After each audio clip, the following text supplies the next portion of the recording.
Alice ಅವರು ಚಿಕ್ಕ ವಯಸ್ಸಿನಲ್ಲಿ ವಾಸಿಸುತ್ತಿದ್ದ ಮನೆಯಲ್ಲಿ ಕೆಲವು ಸ್ಟ್ರೇಂಜ್ ಆದ ಸಂಗತಿಗಳು ನಡೆಯುತ್ತಾ ಇವೆ. ಆಲಿಸ್ ಅವಳು ನಿಜವಾದ ಪ್ರಪಂಚದಲ್ಲಿ ದೆವ್ವದ ಆತ್ಮವನ್ನು ನೋಡಬಲ್ಲಳು. ಅವಳು ತನ್ನ ಅಣ್ಣನ ಮಕ್ಕಳು ಬೇರೆ ಪ್ರಪಂಚದಲ್ಲಿ ಸಿಕ್ಕಿಹಾಕಿಕೊಂಡ ಆತ್ಮವನ್ನು ಹೇಗೆ ಕರೆತರುತ್ತಾಳೆ ಎಂಬುದನ್ನು ನಾವು ಈ ಸಿನಿಮಾದಲ್ಲಿ ನೋಡುತ್ತೇವೆ. ಇದೊಂದು ಭಯಾನಕ ಕತೆ. ಈ ಚಿತ್ರದ ನಿರ್ದೇಶಕ ಆಡಮ್ ರಾಬಿಟೆಲ್. ಈ ಚಿತ್ರದಲ್ಲಿ ಲಿನ್ ಶೈ, ಲೀ ವ್ಯಾನೆಲ್, ಆಂಗಸ್ ಸ್ಯಾಂಪ್ಸನ್ ಮುಂತಾದವರು ಅಭಿನಯಿಸಿದ್ದಾರೆ. ಈ ಚಿತ್ರವು ಮಿಸ್ಟ್ರಿ, ಥ್ರಿಲ್ಲರ್, ಹಾರರ್ ಚಿತ್ರವಾಗಿದ್ದು ಈ ಚಿತ್ರದ IMDb ರೇಟಿಂಗ್ 5.7 ಮತ್ತು ರಾಟನ್ ಟೊಮೊಟೊದಲ್ಲಿ 33% ಸ್ಕೋರ್ ಮಾಡಿದೆ ಮತ್ತು 49% ಆಡಿಯನ್ಸ್ ಸ್ಕೋರ್. ಮೂವಿ ಸ್ಟಾರ್ಟಿಂಗ್ನಲ್ಲಿ 1953ರಲ್ಲಿ ಚಿತ್ರ ಪ್ರಾರಂಭವಾದ ತಕ್ಷಣ ನಮಗೆ ಒಂದು ಮನೆಯನ್ನು ತೋರಿಸಲಾಗಿದೆ ಮತ್ತು ಈ ಮನೆ ಆಲಿಸ್ ಅವರದ್ದು. ಅಂದರೆ ಈ ಚಿತ್ರದಲ್ಲಿ ನನ್ನದು ಆಲಿಸ್ ಪಾತ್ರವನ್ನು ನನ್ನದು ಅಂತ ನಾನು ನಿಮಗೆ ಹೇಳುತ್ತೇನೆ. ಆಲಿಸ್ ಅಂದರೆ ನಾನು ಈ ಮನೆಯಲ್ಲಿ ನನ್ನ ತಾಯಿ ಮತ್ತು ತಂದೆಯೊಂದಿಗೆ ಇದ್ದೆ. ನಾನು ಆತ್ಮಗಳನ್ನು ನೋಡುವಂತಹ ಶಕ್ತಿಗಳನ್ನು ಹೊಂದಿದ್ದೆ. ಒಂದು ದಿನ ನಾನು ನನ್ನ ಸಹೋದರನೊಂದಿಗೆ ನನ್ನ ಕೋಣೆಗೆ ಹೋದೆ. ಅಲ್ಲಿ ನಮ್ಮ ಎಲ್ಲಾ ಆಟಿಕೆಗಳು ಚೆಲ್ಲಾಪಿಲ್ಲಿಯಾಗಿದ್ದವು. ನಾನು ನನ್ನ ತಾಯಿಗೆ ಹೇಳಿದೆ, ಈ ಎಲ್ಲಾ ಕೆಲಸಗಳನ್ನು ಮಗುವಿನ ಆತ್ಮದಿಂದ ಮಾಡಲಾಗುತ್ತದೆ. ಅದು ನಮ್ಮ ಮನೆಯಲ್ಲಿ ವಾಸಿಸುವ ಆತ್ಮ. ನನಗೆ ಈ ಸ್ಪೆಷಲ್ ಶಕ್ತಿ ಇದೆ ಅಂತ ಅಮ್ಮನಿಗೆ ಗೊತ್ತಿತ್ತು. ಆದರೆ ನನ್ನ ಫಾದರ್ ನನ್ನ ಮಾತನ್ನು ನಂಬಲೇ ಇಲ್ಲ. ನಾನು ಎಲ್ಲರನ್ನೂ ಹೆದರಿಸಲು ಸುಳ್ಳು ಹೇಳುತ್ತಿದ್ದೇನೆ ಅಂತ ಅವರು ಭಾವಿಸುತ್ತಿದ್ದರು. ನಾನು ರಾತ್ರಿಯಲ್ಲಿ ಭಯಪಡುತ್ತೇನೆ ಅಂತ ನನ್ನ ಸಹೋದರ ನನ್ನ ತಾಯಿಗೆ ಹೇಳ್ತಾನೆ. ಆದ್ದರಿಂದ ನನ್ನ ತಾಯಿ ನನ್ನ ಸಹೋದರನಿಗೆ ಒಂದು ಸಿಟಿ ನೀಡಿದರು ಮತ್ತು ನೀವು ಹೆದರಿದಾಗಲೆಲ್ಲ ನೀವು ಸಿಟಿ ಹೊಡೆಯುತ್ತೀರಿ, ನಾನು ನಿನ್ನ ಬಳಿ ಬರುತ್ತೇನೆ ಅಂತ ಹೇಳಿದರು. ನಾನು ಮತ್ತು ನನ್ನ ಸಹೋದರ ಮಲಗಿದ್ದಾಗ ಆ ಸಮಯದಲ್ಲಿ ಮಗುವಿನ ಆತ್ಮವು ಬಂದಿತು. ನಮ್ಮ ಆಟಿಕೆಗಳನ್ನು ಚೆಲ್ಲಾಪಿಲ್ಲಿ ಮಾಡುತ್ತಿತ್ತು. ನನ್ನ ಸಹೋದರ ಅವನನ್ನು ನೋಡಿದನು. ಅಮ್ಮ ಕೊಟ್ಟ ಸಿಟಿ ಅಂತ ಹುಡುಕುತ್ತಲೇ ಹೋದರೂ ಎಲ್ಲಿಯೂ ಸಿಗಲಿಲ್ಲ. ಅವನು ಭಯದಿಂದ ಕಿರುಚಲು ಸ್ಟಾರ್ಟ್ ಮಾಡಿದನು. ಅವನ ಧ್ವನಿಯನ್ನು ಕೇಳಿದ ನಂತರ ನನ್ನ ಫಾದರ್ ಅಲ್ಲಿಗೆ ಬಂದು ನನ್ನನ್ನು ಕೇಳಿದರು, ನೀವು ಮತ್ತೆ ಆತ್ಮವನ್ನು ನೋಡಿದ್ದೀರಾ? ಅದರ ಮೇಲೆ ನಾನು ಹೌದು ಅಂತ ಹೇಳಿದೆ. ಆಗ ನನ್ನ ಫಾದರ್ ನನ್ನನ್ನು ಬೇಸ್ಮೆಂಟ್ಗೆ ಕರೆದುಕೊಂಡು ಹೋದರು. ತುಂಬಾ ಹೊಡೆದರು. ಅವರು ನನ್ನ ಬಗ್ಗೆ ತಿಳಿದಿದ್ದರಿಂದ ಅವರು ನನ್ನನ್ನು ನೆಲಮಾಳಿಗೆಯಲ್ಲಿ ಲಾಕ್ ಮಾಡಿದರು. ನಾನು ಇದೆಲ್ಲವನ್ನು ಉದ್ದೇಶಪೂರ್ವಕವಾಗಿ ಮಾಡುತ್ತೇನೆ ಮತ್ತು ನಾನು ಜನರನ್ನು ಹೆದರಿಸುತ್ತೇನೆ ಅಂತ ಅವರು ತಿಳಿದುಕೊಂಡಿದ್ದರು. ಏಕೆಂದರೆ ನನ್ನ ಫಾದರ್ ನನ್ನ ಇಂತಹ ಕೆಲಸಗಳಿಂದ ಬೇಸರಗೊಂಡಿದ್ದರು. ನಾನು ದೆವ್ವ ಮತ್ತು ಆತ್ಮಗಳನ್ನು ನೋಡಬಲ್ಲೆ. ಇದ್ದಕ್ಕಿದ್ದಂತೆ ನೆಲಮಾಳಿಗೆಯಲ್ಲಿ ಲೈಟ್ ಆಫ್ ಆಯಿತು. ಆಗ ನನಗೆ ಒಂದು ಧ್ವನಿ ಕೇಳಿಸಿತು, ನಿನಗೆ ಬೆಳಕು ಬೇಕಾದರೆ ನಂತರ ನೀವು ಈ ಬಾಗಿಲು ತೆರೆಯಬೇಕು. ದೂರದಿಂದ ನೆಲಮಾಳಿಗೆಯಲ್ಲಿ ಬಾಗಿಲು ಮಾಡಲಾಗಿತ್ತು. ಅದರ ರಂಧ್ರದಿಂದ ಬೆಳಕು ಹೊರಬರುತ್ತಿತ್ತು. ನಾನು ಅಲ್ಲಿಂದ ಈ ಧ್ವನಿಯನ್ನು ಕೇಳಿದೆ. ಆ ಬಾಗಿಲಿನ ಕೀಯು ಇತ್ತು. ನಾನು ಆ ಬಾಗಿಲನ್ನು ತೆರೆದೆ. ಅದು ನನ್ನ ದೊಡ್ಡ ತಪ್ಪಾಗಿತ್ತು. ದೆವ್ವದ ಆತ್ಮವು ಆ ಬಾಗಿಲಿನಿಂದ ಹೊರಬಂದು ನನ್ನನ್ನು ನಿಯಂತ್ರಿಸಿತು ಮತ್ತು ಅದು ನನ್ನ ತಾಯಿಯನ್ನು ಕೊಂದಿತು. ಅದರ ನಂತರ ಸಮಯ ಕಳೆದು ಹೋಯಿತು ಮತ್ತು ನಾನು ಬೆಳೆದು ದೊಡ್ಡವಳಾದೆ ಮತ್ತು ನನ್ನ ತಾಯಿಯ ಸಾವಿಗೆ ನಾನೇ ಹೊಣೆ ಅಂತ ಭಾವಿಸುತ್ತಿದ್ದೆ. ಒಂದು ದಿನ ನನ್ನ ಮನೆಯಲ್ಲಿ ಒಬ್ಬ ಹುಡುಗಿಯನ್ನು ನೋಡಿದೆ. ಬಹಳ ಸ್ಟ್ರೇಂಜ್ ರೂಪದಲ್ಲಿದ್ದಳು. ನನ್ನ ಪ್ರಕಾರ ಅವಳು ಒಂದು ಆತ್ಮ. ಅದನ್ನು ನಾನು ಮಾತ್ರ ನೋಡಬಲ್ಲೆ.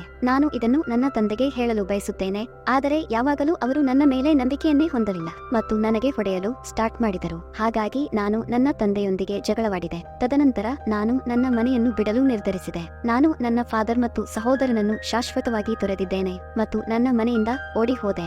ನಂತರ ಕತೆ 2010ರಲ್ಲಿ ಬರುತ್ತದೆ. ಸ್ವಲ್ಪ ಬೆಳೆದ ನಂತರ ನಾನು ನನ್ನ ಇಬ್ಬರು ಫ್ರೆಂಡ್ ರೊಂದಿಗೆ ವಾಸಿಸಲು ಸ್ಟಾರ್ಟ್ ಮಾಡಿದೆ ಮತ್ತು ದೆವ್ವದಿಂದ ಬೇಸತ್ತವರಿಗೆ ನಾನು ಸಹಾಯ ಮಾಡುತ್ತಿದ್ದೆ.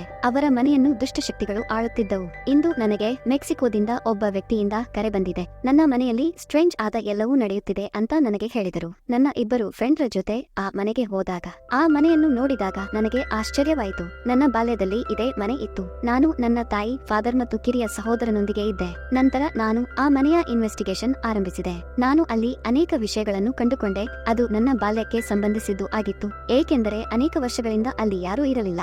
ನಾನು ಆ ಸಿಟಿಯನ್ನು ಕಂಡುಕೊಂಡೆ. ನನ್ನ ತಾಯಿ ನನ್ನ ಸಹೋದರನಿಗೆ ಕೊಟ್ಟದ್ದು ಆ ಸಿಟಿಯನ್ನು ಕಂಡುಕೊಂಡೆ. ಆದ್ದರಿಂದ ಅವನು ಹೆದರಿದಾಗಲೆಲ್ಲ ಅವನು ಸಿಟಿ ಹೊಡೆದು ನನ್ನ ತಾಯಿಯನ್ನು ಕರೆಯಬಹುದು. ಆದರೆ ಕೊನೆಯ ಬಾರಿಗೆ ನಾವು ಆ ಆತ್ಮವನ್ನು ನೋಡಿದಾಗ ಆ ಸಿಟಿ ನಮಗೆ ಎಲ್ಲೂ ಸಿಗಲಿಲ್ಲ. ನಂತರ ನಾನು ಆ ಸಿಟಿಯ ಚಿತ್ರವನ್ನು ತೆಗೆದುಕೊಂಡೆ. ತದನಂತರ ಆತ್ಮವೊಂದು ನನ್ನ ಮೇಲೆ ಆಕ್ರಮಣ ಮಾಡಿತು ಮತ್ತು ನನ್ನಿಂದ ಸಿಟಿಯನ್ನು ಕಸಿದುಕೊಂಡರು. ನಂತರ ಮರುದಿನ ಬೆಳಿಗ್ಗೆ ನಾನು ಪರಿಶೀಲಿಸಲು ಕೆಫೆಗೆ ಹೋದೆ. ಅಲ್ಲಿ ನಾನು ಇಬ್ಬರು ಹುಡುಗಿಯರನ್ನು ಭೇಟಿಯಾದೆ. ನಾನು ಅವರೊಂದಿಗೆ ಮಾತನಾಡುವ ಮೊದಲು ಅಷ್ಟರಲ್ಲಿ ಒಬ್ಬ ವ್ಯಕ್ತಿ ಅಲ್ಲಿಗೆ ಬಂದನು. ಬೇರೆ ಯಾರೂ ಅಲ್ಲ, ನನ್ನ ಸಹೋದರ. ನನ್ನ ಅಣ್ಣ ನನ್ನ ಮೇಲೆ ತುಂಬಾ ಕೋಪಗೊಂಡಿದ್ದ, ಏಕೆಂದರೆ ನಾನು ಅವನನ್ನು ನನ್ನ ತಂದೆಯೊಂದಿಗೆ ಒಂಟಿಯಾಗಿ ಬಿಟ್ಟಿದ್ದೆ. ಅವನು ಅವನೊಂದಿಗೆ ಚೆನ್ನಾಗಿ ಬದುಕಲಿಲ್ಲ. ನನ್ನ ಸಹೋದರನು ಅವನ ಕೋಪವನ್ನು ನನ್ನ ಮೇಲೆ ಹೊರಿಸಿದನು. ತದನಂತರ ಅವನು ಅಲ್ಲಿಂದ ಹೊರಟು ಹೋದನು. ನಾನು ಭೇಟಿಯಾದ ಹುಡುಗಿಯರು ನನ್ನ ಸಹೋದರನ ಹೆಣ್ಣು ಮಕ್ಕಳು. ನಾನು ಆ ಸಿಟಿಯ ಚಿತ್ರವನ್ನು ನನ್ನ ಅಣ್ಣನ ಮಗಳಿಗೆ ಕೊಟ್ಟೆ ಮತ್ತು ಅದನ್ನು ಅವನ ತಂದೆಗೆ ಕೊಡಲು ಹೇಳಿದಳು. ಆ ರಾತ್ರಿ ನಾನು ಮತ್ತೆ ನನ್ನ ಮನೆಗೆ ಬಂದೆ. ನಾನು ಅಲ್ಲಿ ಇನ್ವೆಸ್ಟಿಗೇಷನ್ಗೆ ಬಂದಿದ್ದೆ. ನನ್ನ ಬಾಲ್ಯದ ಮನೆಯಲ್ಲಿ ಮತ್ತೆ ಸಿಟಿಯ ಸದ್ದು ಕೇಳಿಸಿತು. ಆ ಸದ್ದು ಗೋಡೆಯ ಹಿಂದಿನಿಂದ ಬರುತ್ತಿತ್ತು. ಆದರೆ ನಾನು ಅದರ ಹತ್ತಿರ ಹೋದಾಗ ಅದು ಗೋಡೆಯಾಗಿರಲಿಲ್ಲ, ಆದರೆ ಬಾಗಿಲು ಆಗಿತ್ತು. ಆಗಿತ್ತು. ಅಪ್ಪ ಇಟ್ಟಿದ್ದ ಕೀಲಿಯಿಂದ ಆ ಬಾಗಿಲು ತೆರೆದಾಗ ಆ ಸೀಟಿಯು ನೆಲದ ಮೇಲೆ ಬಿದ್ದಿರುವುದನ್ನು ನಾನು ಕಂಡುಕೊಂಡೆ. ನಾನು ಅಲ್ಲಿ ಒಬ್ಬ ಹುಡುಗಿಯನ್ನು ನೋಡಿದೆ. ಅವಳು ಮನುಷ್ಯಳಾಗಿದ್ದಳು. ನಿಜವಾಗಲೂ ಆತ್ಮ ನನ್ನನ್ನು ಈ ಮನೆಗೆ ಕರೆತಂದಿತು. ಅದು ಒಳ್ಳೆಯ ಆತ್ಮ ಈ ಹುಡುಗಿಗೆ ಸಹಾಯ ಮಾಡಲು ಬಯಸಿದ್ದರು. ಆಗ ನನ್ನನ್ನು ಇಲ್ಲಿಗೆ ಕರೆದಿದ್ದ ಅದೇ ವ್ಯಕ್ತಿ ಇಲ್ಲಿಗೆ ಬರ್ತಾನೆ. ಅವರು ಈ ಮನೆಯ ನಿಜವಾದ ಮಾಲೀಕರಾಗಿದ್ದರು. ಆದರೆ ಅವನ ಕೈಯಲ್ಲಿ ಗನ್ ಇತ್ತು ಮತ್ತು ಅವನು ಈ ಹುಡುಗಿಯನ್ನು ಇಲ್ಲಿ ಬಂಧಿಸಿದ್ದನು. ನಿಜವಾಗಿ ನನ್ನ ಬಾಲ್ಯದಲ್ಲಿ ನಾನು ತೆರೆದ ಅದೇ ಬಾಗಿಲು, ಅದರಿಂದ ಹೊರಬಂದ ಅದೇ ದುಷ್ಟ ಆತ್ಮ ನನ್ನ ತಾಯಿಯ ಮೇಲೆ ಹಲ್ಲೆ ನಡೆಸಿ ಆಕೆಯ ಜೀವನವನ್ನು ಕೊನೆಗೊಳಿಸಿತ್ತು. ಅದೇ ಆತ್ಮವು ಈ ಮನೆ ಮಾಲೀಕರನ್ನು ಸಹ ನಿಯಂತ್ರಿಸಿತು ಮತ್ತು ಈ ಹುಡುಗಿಯನ್ನು ಕೂಡ ಜೈಲಿನಲ್ಲಿಟ್ಟಿದ್ದಳು. ಮನೆಯ ಬಾಸ್ಯನಾದರೂ ಹೇಳುವ ಮುನ್ನ ತದನಂತರ ನನ್ನ ಫ್ರೆಂಡ್ ಒಬ್ಬರು ಅವನ ಮೇಲೆ ಆಕ್ರಮಣ ಮಾಡಿದರು ಮತ್ತು ಅವನು ಮನೆಯ ಬಾಸ್ ಸಾಯುತ್ತಾನೆ. ನಾನು ಪೊಲೀಸ್ ಠಾಣೆಗೆ ಹೋದಾಗ ಬಾಲಕಿ ಅಂತ ಇನ್ವೆಸ್ಟಿಗೇಷನ್ ಇಂದ ತಿಳಿದು ಬಂದಿದೆ. ನಾನು ನೆಲಮಾಳಿಗೆಯಲ್ಲಿ ಭೇಟಿಯಾದವರನ್ನು ಕಳೆದ 4 ತಿಂಗಳಿನಿಂದ ಪೊಲೀಸರು ಹುಡುಕಾಟ ನಡೆಸುತ್ತಿದ್ದರು. ನನ್ನ ಸಹೋದರ ಅವನ ಹೆಣ್ಣು ಮಕ್ಕಳೊಂದಿಗೆ ಆ ಮನೆಗೆ ಬಂದನು.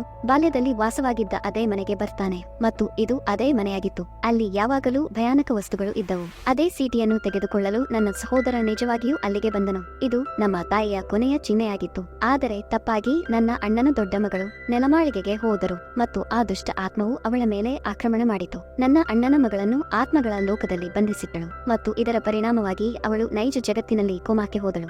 ಈಗ ನನ್ನ ಅಣ್ಣನ ಮಗಳನ್ನು ಉಳಿಸಲು ನಾನು ಏನು ಬೇಕಾದರೂ ಮಾಡಲು ಸಿದ್ಧಳಾಗಿದ್ದೆ. ಈಗ ಇನ್ವೆಸ್ಟಿಗೇಷನ್ ನಡೆಸಿದಾಗ ಸತ್ಯಾಂಶ ತಿಳಿಯಿತು. ಕೆಲವು ವರ್ಷಗಳ ಹಿಂದೆ ನನಗೆ ತಿಳಿಯಿತು. ನನ್ನ ಬಾಲ್ಯದಲ್ಲಿ ನಾನು ಬಾಗಿಲು ತೆರೆದಾಗ ಅದರಿಂದ ದುಷ್ಟ ಆತ್ಮವು ಹೊರಬಂದಿತ್ತು. ಅದು ಬೇರೆ ಪ್ರಪಂಚದಿಂದ ಬಂದಿತ್ತು. ನನ್ನ ತಾಯಿಯನ್ನು ಕೊಂದ ನಂತರ ನನ್ನ ತಂದೆಯ ಕಂಟ್ರೋಲ್ ಅನ್ನು ತೆಗೆದುಕೊಂಡಿತು. ತದನಂತರ ನನ್ನ ಫಾದರ್ ಕೆಟ್ಟ ಕೆಲಸಗಳನ್ನು ಮಾಡಲು ಸ್ಟಾರ್ಟ್ ಮಾಡಿದರು. ಅವನು ಹುಡುಗಿಯರನ್ನು ಸೆರೆ ಹಿಡಿಯುತ್ತಿದ್ದನು. ತದನಂತರ ಅವರನ್ನು ಬಂಧಿಸಿದ ನಂತರ ಅವರನ್ನು ಕೊಲ್ತಾರೆ. ಕೊನೆಯ ಬಾರಿಗೆ ನನ್ನ ಮನೆಯಿಂದ ಹೊರಡುವ ಮೊದಲು ನಾನು ನನ್ನ ಮನೆಯಲ್ಲಿ ಹುಡುಗಿಯನ್ನು ನೋಡಿದೆ. ಅವಳು ಆತ್ಮವಾಗಿರಲಿಲ್ಲ, ಆದರೆ ಒಬ್ಬ ಹೆಣ್ಣು ಮಗಳಾಗಿದ್ದಳು. ನನ್ನ ಫಾದರ್ ಯಾರನ್ನು ಜೈಲಿಗೆ ಹಾಕಿದ್ದರು. ಈಗ ಸತ್ಯ ತಿಳಿದ ನಂತರ ನಾನು ನನ್ನ ಸಹೋದರನ ಮಗಳನ್ನು ಹೇಗಾದರೂ ಉಳಿಸಬೇಕಾಗಿತ್ತು ಮತ್ತು ಅವಳನ್ನು ಬೇರೆ ಪ್ರಪಂಚದಿಂದ ಹಿಂತಿರುಗಿಸಲು ಬಯಸಿದ್ದರು. ಈಗ ನಾನು ಹುಡುಕಲು ಸ್ಟಾರ್ಟ್ ಮಾಡಿದಾಗ ನಾನು ಪೆಟ್ಟಿಗೆಯನ್ನು ಕಂಡುಕೊಂಡೆ. ನಾನು ಅದನ್ನು ತೆರೆದ ತಕ್ಷಣ ಅದು ತುಂಬಾ ಸ್ಟ್ರೇಂಜ್ ಆಗಿತ್ತು. ಇತರ ಪ್ರಪಂಚದಿಂದ ಬಂದ ಆ ದುಷ್ಟ ಆತ್ಮ ನನ್ನ ಕುತ್ತಿಗೆಯನ್ನು ಹಿಡಿದು ನನ್ನ ಆತ್ಮವನ್ನು ಅವಳೊಂದಿಗೆ ಇತರ ಜಗತ್ತಿಗೆ ಕರೆದೊಯ್ದಳು. ಆಗ ನಾನು ಆ ಜಗತ್ತಿನಲ್ಲಿ ನನ್ನ ಬಾಲ್ಯವನ್ನು ನೋಡಿದೆ. ಲಿಟಲ್ ಆಲಿಸ್ ನನಗೆ ಹೇಳಿದರು, ನಮ್ಮ ಜಗತ್ತಿನಲ್ಲಿ ಇರುವ ಆತ್ಮವನ್ನು ಕೀ ಫೇಸ್ ಅಂತ ಕರೆಯಲಾಗುತ್ತದೆ. ನಮ್ಮ ಜಗತ್ತು ಮತ್ತು ಇತರ ಪ್ರಪಂಚದ ಕೀಲಿಗಳನ್ನು ಯಾರು ಹೊಂದಿದ್ದಾರೆ. ಆಗ ಆ ದುಷ್ಟಾತ್ಮ ನನ್ನ ಹಿಂದಿನಿಂದ ಬಂದು ನನ್ನ ಕತ್ತನ್ನು ಹಿಡಿದುಕೊಂಡಿತು. ಅದರ ನಂತರ ನಾನು ನಿಜವಾದ ಜಗತ್ತಿನಲ್ಲಿ ಕೋಮಾಗೆ ಹೋದೆ. ಅಲ್ಲಿ ನನ್ನ ಅಣ್ಣನ ಫ್ರೆಂಡ್ ಮಗಳು ಅವಳ ತಂದೆಗೆ ಅವಳ ಬಗ್ಗೆ ಹೇಳ್ತಾರೆ. ಅವಳಿಗೂ ನನ್ನಂತೆ ಇರುವ ಶಕ್ತಿಗಳಿವೆ ಅಂತ. ಅವಳು ಆತ್ಮಗಳನ್ನು ನೋಡಬಲ್ಲಳು. ಅವಳು ನೇರವಾಗಿ ಆತ್ಮಗಳ ಜಗತ್ತಿಗೆ ಹೋಗಬಹುದು. ಅದಕ್ಕೆ ನನ್ನನ್ನು ಮತ್ತು ಅವಳ ತಂಗಿಯನ್ನು ಉಳಿಸಲು ಈಗ ಅವಳು ಬೇರೆ ಪ್ರಪಂಚಕ್ಕೆ ಬಂದಳು. ಅಲ್ಲಿ ಅವಳು ಆ ಹುಡುಗಿಯ ಆತ್ಮವನ್ನು ಭೇಟಿಯಾದಳು. ನಾನು ಕೊನೆಯ ಸಾರಿ ನನ್ನ ಮನೆಯಲ್ಲಿ ನೋಡಿದ್ದೆ. ಅವಳು ಅವಳಿಗೆ ಬೆಳಕನ್ನು ನೀಡ್ತಾಳೆ ಮತ್ತು ಹೇಳ್ತಾಳೆ, ನೀವು ಆ ಗೋಡೆಯ ಮೂಲಕ ಹೋಗಬೇಕು. ಅನೇಕ ಜೈಲುಗಳಿದ್ದ ಆ ಬಾಗಿಲಿಗೆ ಅವಳು ಬಂದಳು. ಅದೇ ಜೈಲಿನಲ್ಲಿ ಆ ಆತ್ಮ ನನ್ನನ್ನು ಬಂಧಿಸಿತ್ತು. ಅಲ್ಲಿ ನನ್ನ ಫಾದರ್ ಜೈಲಿನಿಂದ ಹೊರಬರುವುದನ್ನು ನಾನು ನೋಡಿದೆ ಮತ್ತು ಅದೇ ಕೀ ಫೇಸ್ ಆತ್ಮ ನನ್ನ ಜೈಲನ್ನು ತೆರೆದು ನನಗೆ ಹೇಳ್ತಾಳೆ, ಹೋಗಿ ನಿನ್ನ ತಂದೆಯ ಮೇಲೆ ನಿನ್ನ ಬಾಲ್ಯದ ಸೇಡು ತೀರಿಸಿಕೊಳ್ಳಲು ಹೇಳ್ತಾಳೆ. ಏಕೆಂದರೆ ಅವನು ಯಾವಾಗಲೂ ನನ್ನನ್ನು ಕೆಟ್ಟದಾಗಿ ನಡೆಸಿಕೊಳ್ಳುತ್ತಿದ್ದನು. ನಾನು ಕೋಪಗೊಂಡಿದ್ದೇನೆ ಮತ್ತು ಇಲ್ಲಿ ನಾನು ಅಂದರೆ ಆಲಿಸ್, ನನ್ನ ಅಪ್ಪ ನನಗೆ ಹೀಗೆ ಹೊಡೆಯುತ್ತಿದ್ದ, ನಾನು ಅವನಿಗೆ ಹಾಗೆ ಹೊಡೆಯುತ್ತಿದ್ದೆ.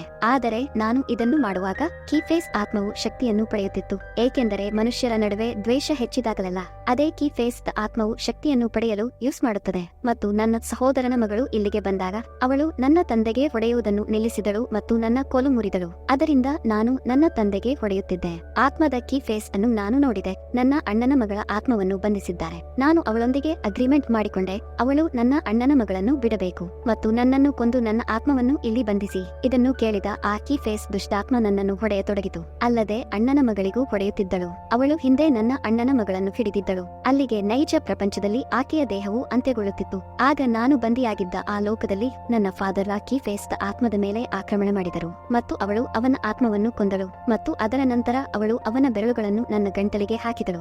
ಆಗ ನನ್ನ ಅಣ್ಣನ ಕಿರಿಯ ಮಗಳು ಆ ಸೀಟಿಯನ್ನು ನನಗೆ ಎಸೆದಳು. ನನ್ನ ಬಾಲ್ಯದಲ್ಲಿ ನನ್ನ ತಾಯಿ ನನಗೆ ಕೊಟ್ಟದ್ದು. ನಾನು ಆ ಸೀಟಿಯನ್ನು ಓದಿದಾಗ ಅಮ್ಮ ಅಲ್ಲಿಗೆ ಬಂದರು. ಅವಳು ಆ ಕೀ ಫೇಸ್ ವನ್ನು ದುಷ್ಟ ಆತ್ಮವನ್ನು ಕೊಂದಳು. ಈಗ ನಾನು ಅವಳ ದೇಹಕ್ಕೆ ನನ್ನ ಸಹೋದರನ ಮಗಳ ಆತ್ಮವನ್ನು ತೆಗೆದುಕೊಳ್ಳಲು ಬಯಸಿದ್ದೆ. ಆದರೆ ಅಲ್ಲಿಂದ ಹೊರಬರಲು ನಮಗೆ ದಾರಿಯೇ ಇರಲಿಲ್ಲ. ನಂತರ ನಾನು ಬಾಗಿಲನ್ನು ಕಂಡುಕೊಂಡೆ. ಅದರ ಕೀಲಿಗಳು ನನ್ನೊಂದಿಗೆ ಇದ್ದವು. ಇದ್ದವು. ನಾನು ಅದನ್ನು ತೆರೆದು ಒಳಗೆ ಹೋದೆ. ನನ್ನ ಅಣ್ಣನ ದೊಡ್ಡ ಮಗಳ ಶವ ನೋಡಿದೆ. ಅದರ ನಂತರ ನಾನು ಅವಳ ಆತ್ಮವನ್ನು ಅವಳ ದೇಹದೊಳಗೆ ಕಳುಹಿಸಿದೆ. ಅದರೊಂದಿಗೆ ಅವಳಿಗೂ ವಾಸ್ತವ ಪ್ರಪಂಚದಲ್ಲಿ ಪ್ರಜ್ಞೆ ಬಂತು. ಆಗ ನನ್ನ ತಾಯಿ ನನಗೆ ಹೇಳಿದರು, ನನ್ನ ಸಾವಿನ ಅಪರಾಧಿ ಅಂತ ಎಂದಿಗೂ ಯೋಚಿಸಬೇಡಿ. ಹೀಗೆ ಹೇಳುತ್ತಾ ಆತ್ಮಗಳ ಲೋಕಕ್ಕೆ ಹೋದಳು. ಅದರ ನಂತರ ನಾನು ಮತ್ತು ನನ್ನ ಸಹೋದರನ ಕಿರಿಯ ಮಗಳು ನಿಜ ಪ್ರಪಂಚದಲ್ಲಿ ಪ್ರಜ್ಞೆ ಬಂದಿತು. ಆದರೆ ನಾವು ತುಂಬಾ ಗಾಯಗೊಂಡಿದ್ದೇವೆ. ಅದರ ನಂತರ ನಮ್ಮನ್ನು ಆಸ್ಪತ್ರೆಗೆ ಕರೆದೊಯ್ಯಲಾಯಿತು. ಅಲ್ಲಿ ನನ್ನ ಅಣ್ಣನೂ ಇದ್ದ.